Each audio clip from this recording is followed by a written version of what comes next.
Thank you, Mr. Chairman. The ranking member just told us that we're losing 3 species every hour. So let me get this straight. The ESA's recovered 58 species in 50 years at enormous cost, and yet we're losing 3 species every hour. Now, that doesn't sound to me like a very effective program. Fortunately, the claim is simply extreme junk science. Variations of it have circulated around the internet for many years.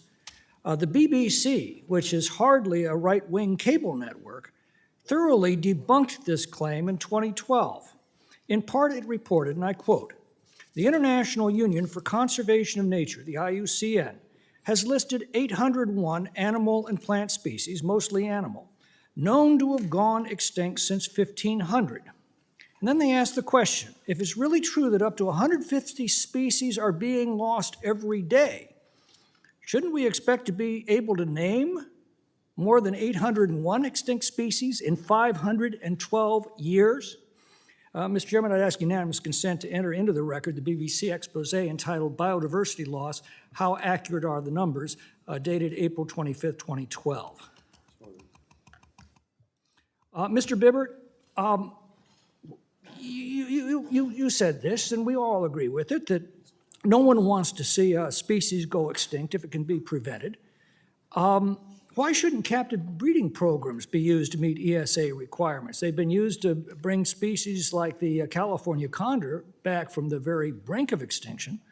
Why can't that same process be used when it's cheaper than the extreme requirements of, for example, setting aside hundreds of thousands or even millions of acres of land and placing it off limit for productive use? I'm told that such a provision, simply allowing captive breeding programs to be used to meet the ESA requirements, would all but solve the pumping restrictions involving the Delta smelt that have desiccated California's Central Valley.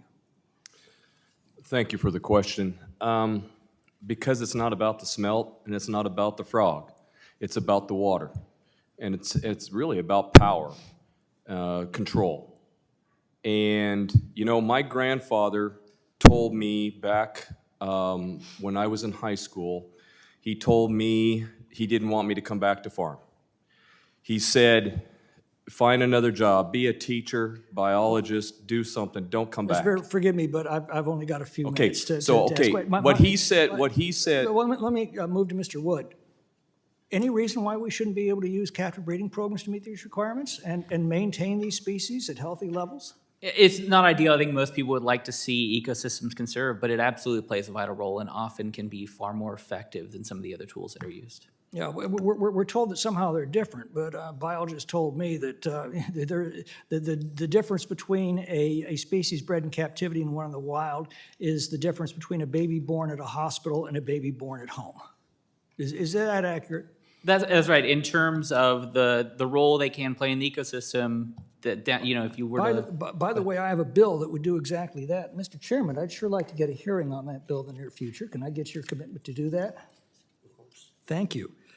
Mr. Wood, what can be done to make ESA rulings more transparent? One of the recurrent complaints we hear is that the rules are announced without clear scientific basis or authority, making it difficult, if not impossible, to determine the decision is actually following the facts, or whether the facts are simply being selected to support the decision.